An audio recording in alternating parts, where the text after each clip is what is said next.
Grateful for everything you've done to fight for the cause of freedom and for this country, and we will not let you down. Take it from a fellow dad for America to the moms for America that we mean it when we say it. Over the course of this year, we won a war in this country. It was a war between merit and group quotas. It was a war between free speech and censorship.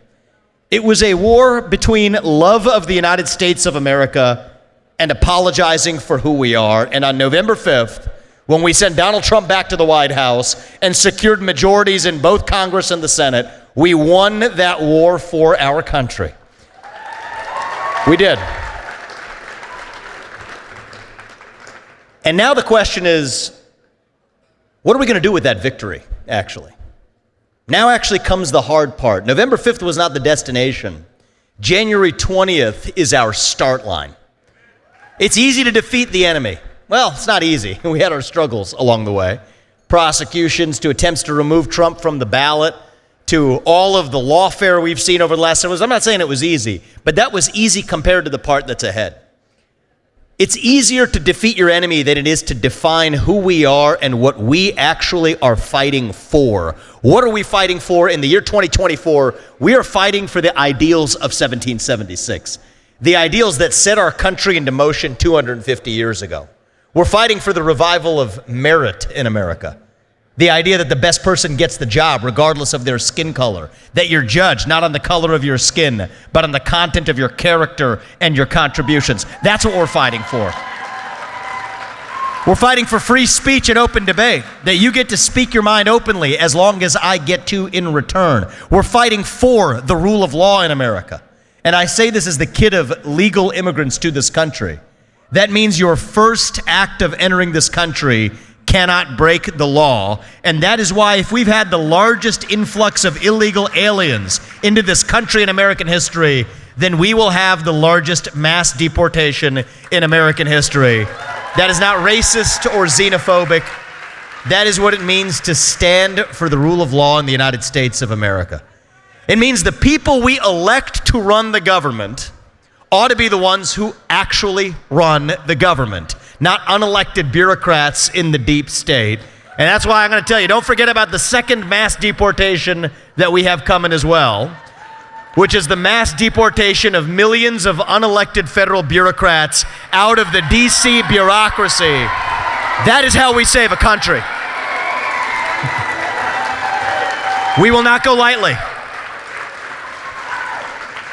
And that's why I'm grateful to President Trump to give us what I think is the opportunity of a generation, with the honor of being appointed along with Elon Musk to co-lead our Department of Government Efficiency, which I believe will change the future of this country for the next 250 years.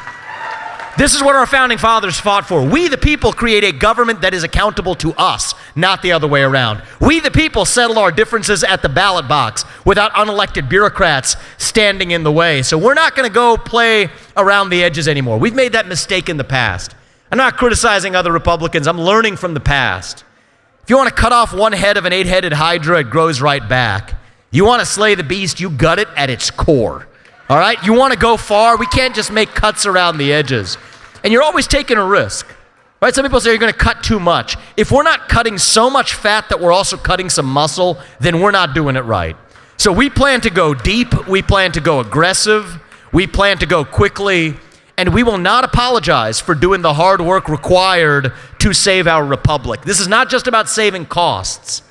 This is about restoring self-governance in the United States of America itself. Make a government that would make our founding fathers proud. And we have a once-in-a-generation opportunity to do it. Think about this. We got a president who was elected with a popular vote mandate that a Republican has not had in a generation. Both chambers of Congress, a 6-3 conservative majority on the Supreme Court. If we don't get it now, we will never get it done. It's now or never for the United States of America. And on behalf of this country, I say the time for decision is now. We will not apologize. We will not go lightly until we get the job done. And what we will unleash on the back of that is our inner animal spirit as Americans. We have lost that inner animal culture that defined our country in the first place. Our culture of excellence, our culture of meritocracy, our culture of self-determination. The country I grew up in the 1990s in Ohio was one where I didn't come from much. My parents came to this country with no money as legal immigrants over 40 years ago. I founded multi-billion-dollar companies. I'm a self-made billionaire, and I don't apologize for it. I became the youngest person ever to run for U.S. president. Success is our heritage. Excellence is our legacy. Excellence is our birthright as Americans. That's who we are. That inner animal spirit, it has leapt oceans to lift up places like China, while their culture of victimhood has come all the way back here to hold us down. When we rallied behind the cry to make America great again, we rallied behind the cry to make America excellent again. Excellence is what it means to be American. Excellence is unifying.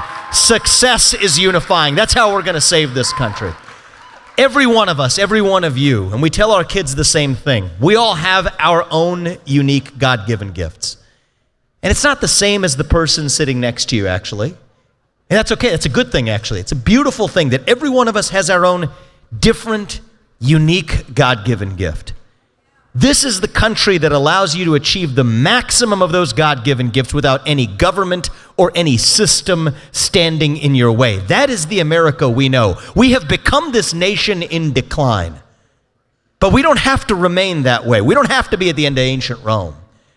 I think with what happened on November 5th and what's going to happen starting on January 20th, we're going to change that back to being a nation in our ascent, a nation still on our way up, a nation whose best days are actually still yet ahead of us. Not in some fake politician way. Not in some it's morning in America again kind of way, because it's not morning in America right now. But it can be. And I believe that country, do those ideals still exist in America? I don't blame my friends who believe they're gone.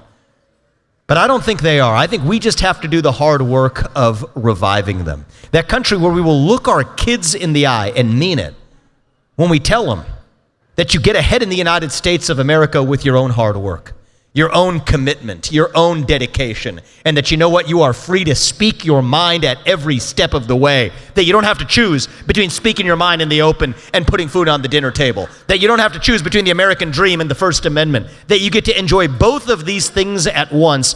That is the America we know and love. That is the America we will fight to the end to save. And if you all do your part, I promise you, Donald Trump's going to do his. Elon Musk and I, we're going to do ours. And our best days as a country are still yet going to be ahead of us. Do not stop fighting until we get this job done. This is a nation worth saving, and save it we will. Thank you, Moms for America. God bless you and your families and our children, and may God bless our United States of America. Thank you all, and we'll be back. Thank you.